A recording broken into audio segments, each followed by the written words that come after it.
আমরা তো এতদিন ধরে তো এই 2016 প্যানেলে যারা আছে তারা তো টেন্টেড আনটেন্টেডের সাথে খুবই পরিচিত।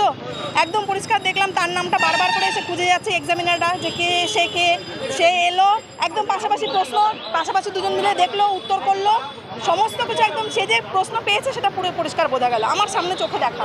এবার আমরা কি করবো বলি, আমরা কি করবো, আমাদের আর কিছু করণীয়। আমার মনে হলো, এটা আমার ব্যক্তিগত মতামত, না হলে কেউ যার নাম এসে বারবার করে জিজ্ঞাসা করে যাচ্ছে ইনভিজিলেটররা যে কে এই সেই ব্যক্তিকে, তারপরে এলো সে একদম পাশাপাশি পুরো দেখাদেখি করে উত্তর লিখলো। কোন রুমে পড়ছিল এটা? নিচে ওপরে। মানে কোন রুম মনে আছে? আমার রুমে। সেটা কত নম্বর রুম সেটা মনে আছে? না, রুম নাম্বার মনে নেই। আজকে পরীক্ষা আপনার কেমন হলো? জানি না, বলতে পারবো না কেমন হয়েছে। আমরা খুব মানসিক অবসাদগ্রস্ত। এত বছর চাকরি করার পরে এই দিনটা এসে আমাদের দেখতে হবে, আমরা সেটা ভাবিনি। যারা দুর্নীতি করলো তাদের কোনো সাজা হলো না, অথচ সাজা পেলাম আমরা আবার পরীক্ষায় বসতে বাধ্য হলাম। আর এই মানসিক অবস্থা নিয়ে আমরা কতদূর কী করতে পারবো সেটা কিন্তু আমাদের আর জানা নেই। আমাকে এই সরকারের এই দুর্নীতি করার জন্য আমার চাকরিটা গেছে, ঠিক আছে।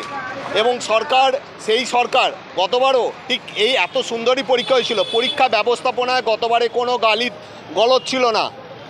যেটা হয়েছিল সেটা হচ্ছে এজেন্সি, অর্থাৎ রিক্রুটমেন্ট এজেন্সি, তারা ভেতরে কার কাছ থেকে টাকা নিয়েছে, না তাদের রাজনৈতিক অভিসন্ধি করার জন্যে তাদেরকে চাকরি পাইয়ে দিয়েছে।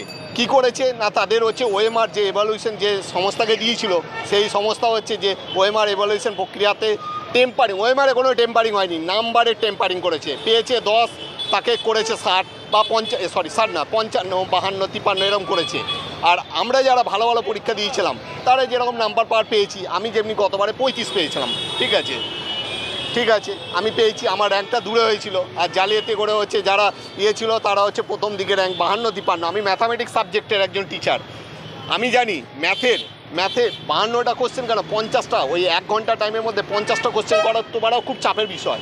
সেখানে গতবারে 53 করে 75 জন পেয়েছিল।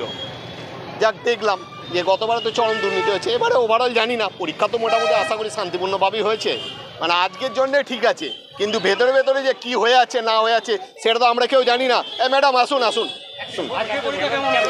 পরীক্ষা ঠিক আছে, পরীক্ষা ঠিক আছে, হ্যাঁ অবশ্যই 2 থেকে 3টে কোশ্চেন, আমি ম্যাথামেটিক্স সাবজেক্টে 2 থেকে 3টে কোশ্চেন ভুল আছে, ড্যাম শিওর ভুল আছে। এবারে সেটা কমিশন দেখুক।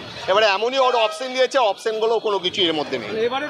হ্যাঁ ভুল আছে, ম্যাথামেটিক্স সাবজেক্টে কোশ্চেন ভুল আছে। কোয়েশ্চেন পেপার খুবই সহজ ছিল, আর এমনি যারা একটু কালচারের মধ্যে আছে তারা যথেষ্ট ভালো পারবে, ভালোই হয়েছে। না, এইবারে প্রথম ফ্রেশ। ভালোই লাগলো, কিন্তু একটা জিনিস, স্কুলে একটু প্রবলেম ছিল, স্কুলে একটু ব্যাগ রাখার ব্যবস্থাটা একটু কম ছিল। এটা যদি থাকতো আর কিছুই অসুবিধা হয়নি, এমনি ভালোই সব কিছু ব্যবস্থাপনা, টাইম টু টাইম সব কিছু হয়েছে আমাদের।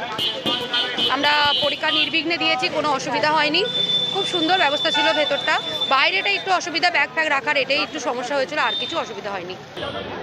আমার মনে হয় আগের বছরে যে প্যানেলটা বাতিল হয়েছিল সেই সমস্ত শিক্ষকরা যেন আবার নতুন করে সত্যিই যেন তারা যেন চাকরিটা ফিরে পায়। আর যারা নতুন ক্যান্ডিডেট তাদের থেকেও যেন কিছু পাওয়া যায়, তারাও যেন কিছু পায় আর কি, ব্যাস এইটুকুই বলার। কিন্তু তারা যেন তাদের চাকরিটা যেন সত্যিই ফেরত পায়, আমার ব্যক্তিগত দিক থেকে মনে হয় এটাই। প্রশ্নপত্র হ্যাঁ মোটামুটি ঠিকই আছে, কিন্তু যারা আরও ভালো ক্যান্ডিডেট, যারা বিশেষত আগের বছরে চাকরি প্যানেলটা আর কি বাতিল হয়েছিল, তাদের জন্য আমার মনে হয় প্রশ্নটা সহজই। আর যারা নতুন ক্যান্ডিডেট তাদের জন্য মনে হয় কিছুটা হলেও একটু কঠিন হতে পারে।